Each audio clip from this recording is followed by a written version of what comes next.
தளபதி விஜயோட பொலிட்டிக்கல் என்ட்ரிக்கு அப்புறம் அவர் கொடுத்த first national media meeting with NDTV. அந்த இன்டர்வியூ மொத்தமா 45 மினிட்ஸ் நடந்திருக்கு. பட் அந்த இன்டர்வியூ ஆன் கேமரா இன்டர்வியூ இல்ல, ஆஃப் கேமரா இன்டர்வியூ. எல்லாரும் என்ன ஏமாத்துறாங்க. இந்த இன்டர்வியூ ஜஸ்ட் ஒரு சேட் மீட்டிங், அவ்வளவுதான். நியூஸ் வந்ததும் தளபதி விஜயோட இன்டர்வியூ பார்க்க அப்புறம் நிறைய பேர் சந்தோஷப்பட்டு இருந்தாங்க. என்டிடிவி சேனல் கொடுத்த பில்டப்பும் அப்படிதான் இருந்துச்சு. பட் நேத்துக்கு வந்த இன்டர்வியூ பார்க்கும்போது தான் டிவிகே ஃபேன்ஸ் அண்ட் தளபதி ஃபேன்ஸுக்குலாம் தெரிஞ்சிருக்கு இது ஆன் கேமரா இன்டர்வியூ இல்ல, ஆஃப் கேமரா இன்டர்வியூ.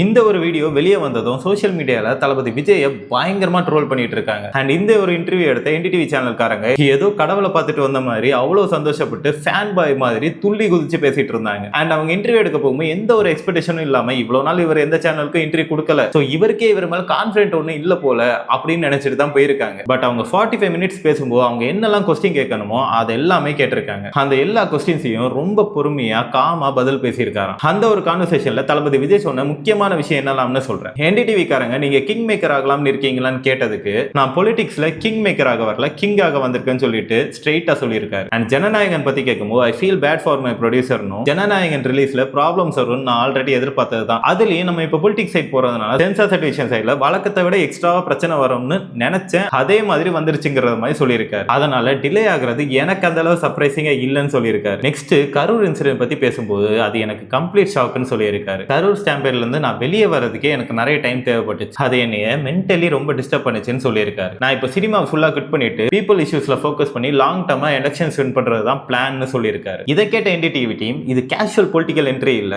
ஒரு சீரியஸான லாங் டர்ம் பொலிட்டிக்கல் ஜர்னிக்கு சிக்னல் மாதிரி இருக்குன்னு புரிஞ்சுக்கிட்டு இருக்காங்க. ஏன் தளபதி விஜய் எந்த ஒரு என்ட்ரியும் கொடுக்க மாட்டேங்கிறாரு? அதை பத்தி சோஷியல் மீடியால நிறைய ட்ரோல்ஸ் வந்திருக்கு. பட் நீங்க என்ன நினைக்கிறீங்கன்னு சொல்லிட்டு கமெண்ட்ல சொல்லிட்டு போங்க. அண்ட் இந்த வீடியோவை உங்க ஃப்ரெண்ட்ஸ் அண்ட் ஃபேமிலிக்கு ஷேர் பண்ணிட்டு இந்த மாதிரியான அரசியல் அப்டேட்ஸ் அப் டு எலெக்ஷன் பார்க்கணும்னு ஆசைப்பட்டீங்கன்னா ஃபாலோ பண்ணிக்கோங்க. அண்ட் நிறையவே கமெண்ட்ஸ் வந்துச்சுன்னா அதை வச்சும் ஒரு டிஸ்கஷன் வீடியோ பேசுவோம். எல்லா கட்சி தொண்டர்களுக்கும் comment section open. Let's start.